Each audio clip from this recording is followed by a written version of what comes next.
Bismillahirrahmanirrahim. Assalamualaikum warahmatullahi wabarakatuh. Salam Maca. Halo anak-anak Maca yang soleh dan soleha sekabupaten Sinjai. Apa kabar hari ini? Terkhusus anak-anak Macaku yang ada di SD Negeri 42 Kecamatan Sinjai Selatan. Bagaimana kabarnya hari ini anak-anak Macaku yang soleh dan soleha? Nah, jika Ibu Guru bertanya, bagaimana kabarnya hari ini anak-anak Macaku yang soleh dan soleha? Jawabnya, Alhamdulillah, luar biasa, tetap semangat, Allahu Akbar. Ibu Guru berharap kita semua dalam lindungan Allah Subhanahu wa Ta'ala, dan semoga apa yang kita pelajari hari ini selalu diberkahi oleh Allah Subhanahu wa Ta'ala. Puji dan syukur kita panjatkan kehadirat Allah Subhanahu wa Ta'ala karena berkat, rahmat, dan hidayahnya lah sehingga kita masih diberikan kesehatan dan kesempatan.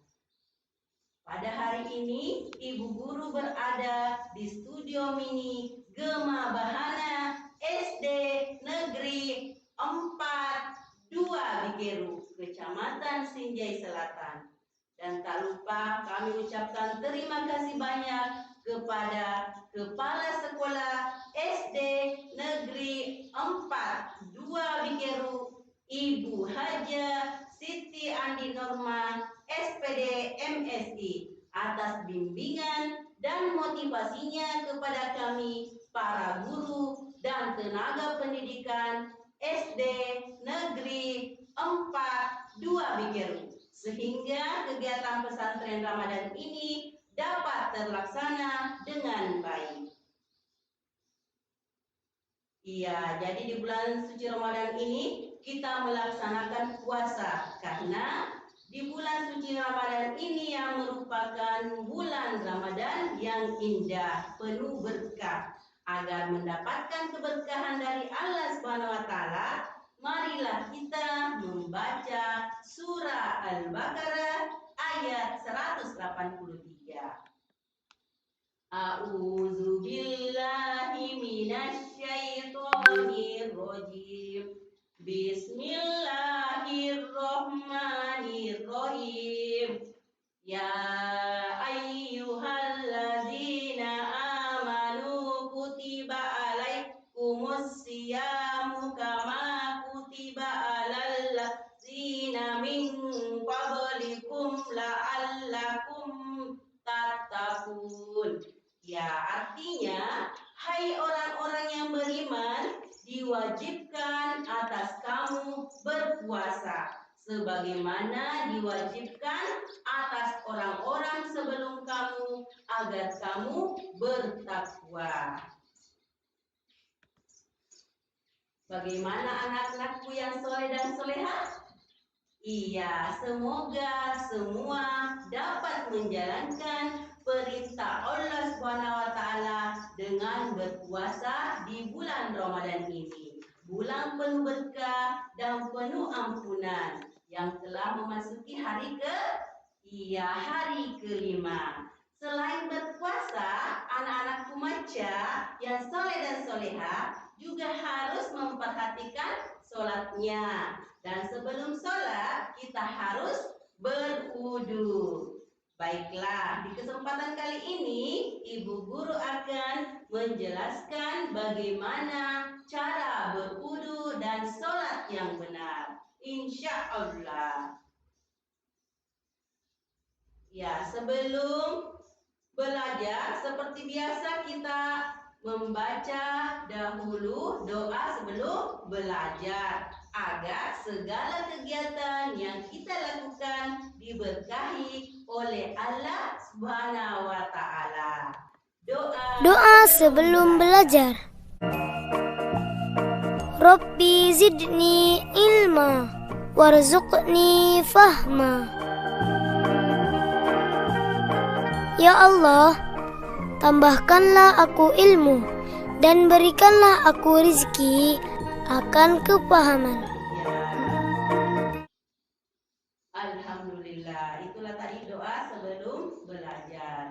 Ya, kita lanjut sekarang materi tentang wudhu. Yang mana kita ketahui bahwa sebelum sholat kita harus melaksanakan wudhu. Pengertian dari wudhu ada dari secara bahasa. Wudhu diambil dari lafal al-wada yang artinya bagus atau bersih. Secara syara berwudhu adalah membersihkan anggota wudhu untuk menghilangkan hadas kecil.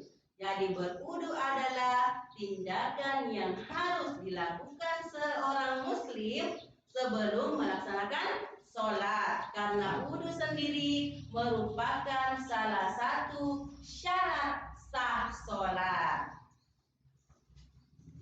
Iya, sekarang kita melihat rukun wudhu. Rukun wudhu ada niat membaca bismillah, membaca basmalah, bismillahirrahmanirrahim. Kemudian membasuh muka, ya, membasuh tangan sampai dengan kedua siku. Kemudian mengusap kepala, membasuh kaki sampai dengan mata kaki. Itu semua dilakukan secara tertib.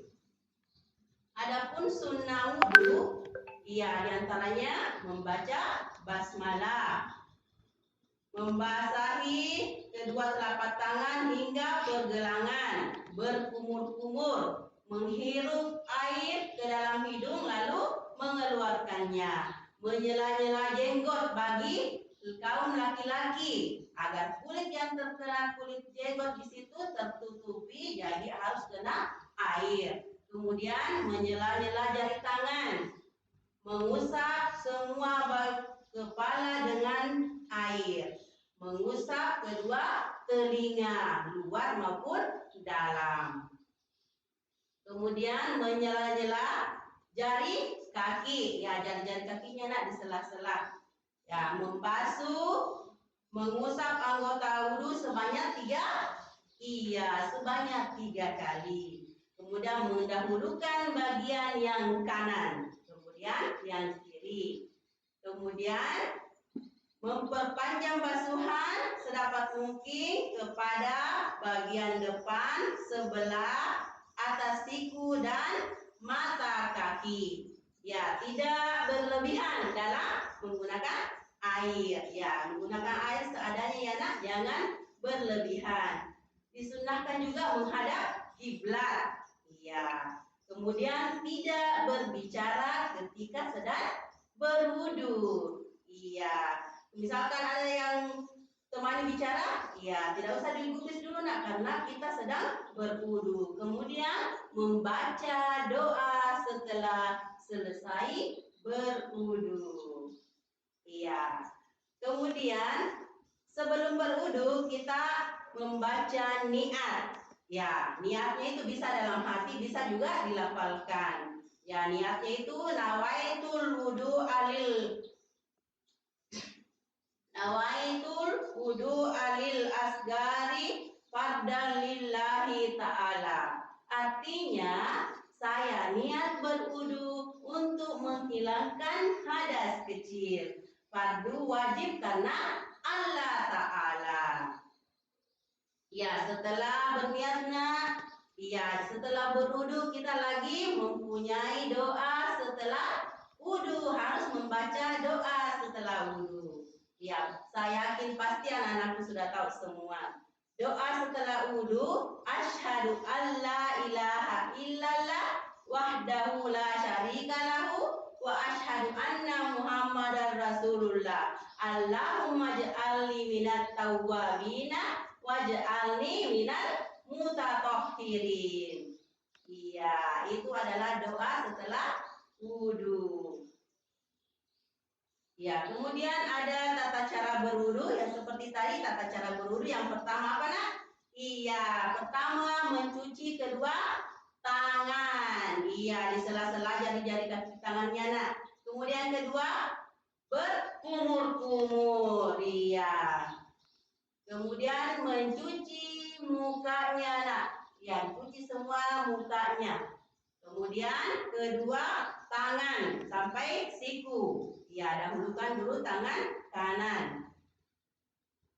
Kemudian mengusap kepala sampai di belakang, sampai ke telinga, membersihkan telinga. Kemudian lanjut, setelah itu kita lanjut membersihkan kaki.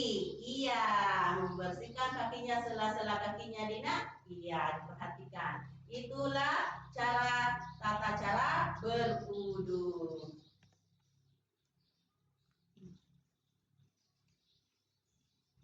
Iya. Adapun hal-hal yang bisa membatalkan wudhu, misalnya keluar sesuatu dari aurat depan dan belakang, misalnya buang angin. Iya, itu dapat membatalkan wudhu. Kemudian hilangnya akal karena mabuk, gila, pingsan dan tidur. Ya, misalkan pergi sholat di masjid, sholat tarawih tapi tertidur. Iya, usahakan harus berwudhu kembali, nak. Iya, supaya syaratnya wudunya sah. Kemudian bersentuhan kulit laki-laki dan perempuan dewasa yang bukan mahramnya. Jadi harus berwudu kembali. Karena itu membatalkan wudu. Kemudian menyentuh aurat atau kemaluan dari belakang dengan telapak tangan. Iya, misalnya tidak sengaja menyentuh kemaluannya. Ya, kita harus kembali melaksanakan wudu. Ya, setelah berwudu kita melaksanakan sholat. Ya, kita di sini melihat pengertian sholat secara bahasa dan istilah. Sholat itu menurut bahasa berasal dari bahasa Arab yang memiliki arti doa. Sedangkan menurut istilah fikih Islam, salat berarti ucapan dan perbuatan yang diawali dengan kalimat takbiratul ihram dan diakhiri dengan ucapan salam dengan rukun dan syarat-syarat sahnya. Iya, rukun sholat yang harus dipenuhi diantaranya berdiri bagi yang mampu. Ya, jadi bagaimana yang tidak mampu berdiri, nak? Ya bisa duduk, nak. Bisa baring yang sakit. Kemudian mengucapkan niat di dalam hati. Membaca surah Al-Fatihah di setiap rakaatnya. Kemudian rukuk dan tumak nina. Membaca doa iktidal setelah rukuk dan tumak nina. Iya, sujud 2 kali, duduk di antara 2 sujud, duduk tasyahud akhir, membaca doa tasyahud akhir, membaca salawat Nabi Sallallahu Alaihi Wasallam saat tasyahud akhir, kemudian salam pertama. Itu harus dilakukan dengan tertib, melakukan rukun sholat secara berurutan. Iya, saya yakin pasti anak-anakku sudah mengetahui nama-nama sholat dan jumlah rakaatnya. Iya, jadi ada yang pertama sholat zuhur. Jumlah rakaatnya ada 4 rakaat. Iya, alhamdulillah. Anakku semua pasti sudah tahu. Kemudian sholat asar. Jumlah rakaatnya juga iya, alhamdulillah 4. Masya Allah. Sholat yang ketiga adalah sholat maghrib. Ya, jumlah rakaatnya berapa, nak? Iya, Masya Allah 3. Kemudian dilanjut sholat isya. Jumlah rakaatnya ada berapa? Iya, 4 juga. Kemudian sholat subuh. Jumlah rakaatnya ada 2 rakaat. Iya, jadi bila ditambahkan semua jumlah rakaat sholat wajib sehari semalam ada 17 rakaat. Iya, alhamdulillah. Anak pasti sudah tahu semua dan sudah melaksanakan semua. Apalagi di saat ini adalah bulan mulia, bulan Ramadan. Kita harus memperbanyak ibadah agar memperoleh pahala yang banyak. Karena pahala yang banyak kita dapat mengantarkan ke mana nak? Iya, ke surga. Semuanya pasti berharap untuk masuk surga. Iya, sampai di sini pertemuan hari ini Ibu akhiri dengan ucapan Alhamdulillahirabbil alamin wabillahi taufiq wal hidayah. Assalamualaikum warahmatullahi